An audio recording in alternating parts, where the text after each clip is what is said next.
E aí, bora falar de livro? Qual o valor da leitura? Por que tem tanta gente que gosta? Por que tem tanta gente que não gosta? E qual a importância disso para você? Meu nome é Ibrahim e nos próximos minutos vamos conversar sobre isso. Um bom livro pode te ensinar muito sobre a cultura de uma época e de um lugar, ao mesmo tempo em que conta a história de um personagem. Então o livro tem a capacidade de te transportar para aquele ambiente. Então enquanto você está acompanhando a história de alguém, você também está aprendendo como era aquele contexto em que esse personagem vivia. Além disso, e o que eu considero mais importante, é que identidade, caráter, personalidade são formados principalmente pelas experiências que nós vivemos.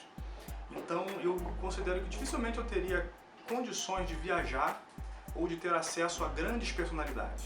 Inclusive muitos que já morreram também. Mas, através da leitura daquilo que eles deixaram escritos ou através da sua biografia, eu posso ter acesso ao que eles viveram, às experiências que eles tiveram e assim evitar de passar pelos erros e pelos problemas que eles tiveram e repetir os seus casos de sucesso. A leitura ela é um hábito que ele pode ser desenvolvido. E como todo desenvolvimento de um hábito, ele deve começar devagar, mas com constância. Então você não vai pegar um livro enorme para ler de uma vez, como O Senhor dos Anéis. Você vai começar com livros mais simples. É interessante você escolher temas que você goste e livros que sejam pequenos. E por que os livros devem ser pequenos? Por causa da sensação de conquista.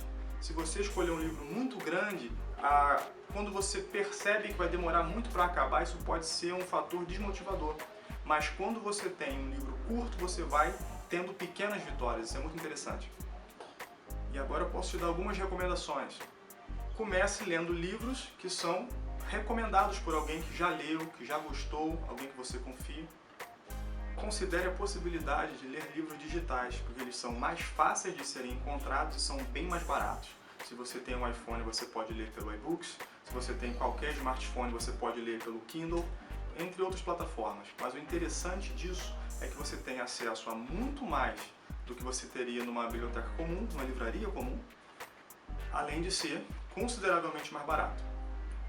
Divida a quantidade de páginas do livro em quantidades que você consegue ler.